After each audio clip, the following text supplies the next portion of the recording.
All right, sorry about that, everyone. I'm just finishing up this little video, almost done with it. But basically, we have square root of 170. We want to just quickly check, can we simplify that any further? So we know that square root of 170, that's just the same as 17 times 10. So square root of 17 times 10. 17, that's a prime number. 10 does not contain any square numbers, like 9, 4, 16. So therefore, we can't simplify this any further, so we would just leave it as root 170. It's always just good to double check if we can simplify a surd, but in this case, that's the answer. Okay, so moving on, we're going to look at the equation passing through these points. So we have those points up there. Now, we'll do this using the point gradient form of a linear equation. So we know that y minus y1 is equal to m times x minus x1, where x1, y1 is just any point that lies on the graph, and m is the gradient. So this is one of those rules from before. So we need to first figure out what the gradient is. So the gradient is going to be, y2 minus y1 over x2 minus x1.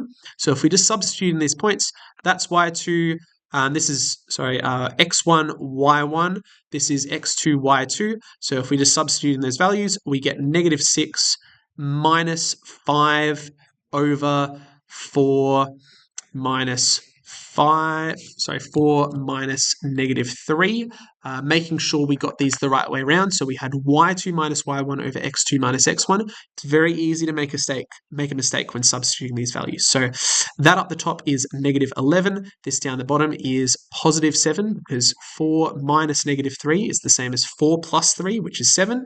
So our gradient is equal to negative 11.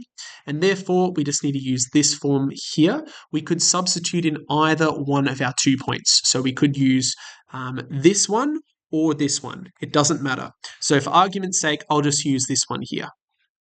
So I'm going to substitute in those points.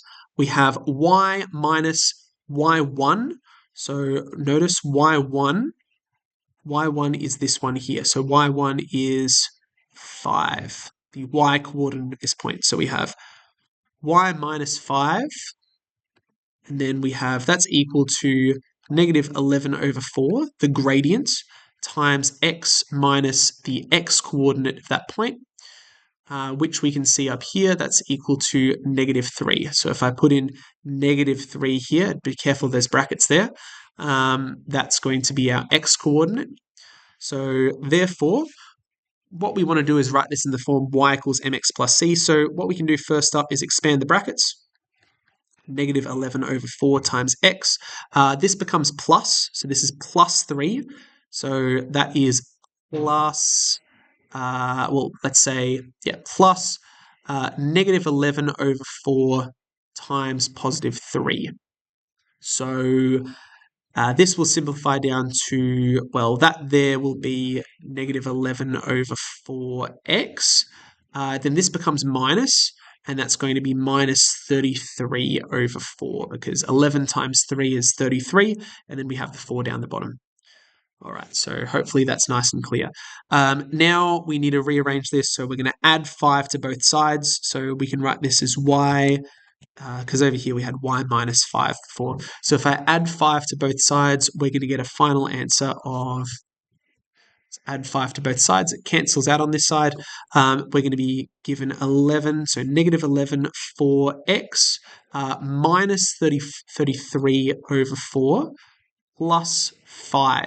Now we could write 5, so it's going to be plus 5. We could write that as 20 over 4, because 20 divided by 4 is equal to 5. Now they both have the same denominator. That means that, and I'll just, because I've run out of space over here, let's say, just do it over here, maybe just up the top here so you can see it. That will be, so y minus negative 11 over 4x. We have 20 minus 33. So that's going to be equal to minus 13 over 4. And that's the final answer. So we could write it like this. We could also take out the common factor of negative a quarter. And we could write it like this as well if we liked. So we could write it in the form 11x minus 13. We could even multiply both sides by -4 and write it in the form -4y is equal to 11x minus 13.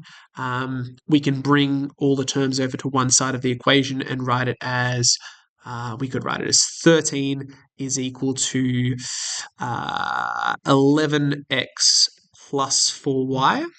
We can do all sorts of things. So these are all equivalent to each other, but they'd all be perfectly acceptable answers. So that is how we do exercise. What was this? 1.2. So that's just the first exercise of the chapter. All right, I'll catch you guys in the next one.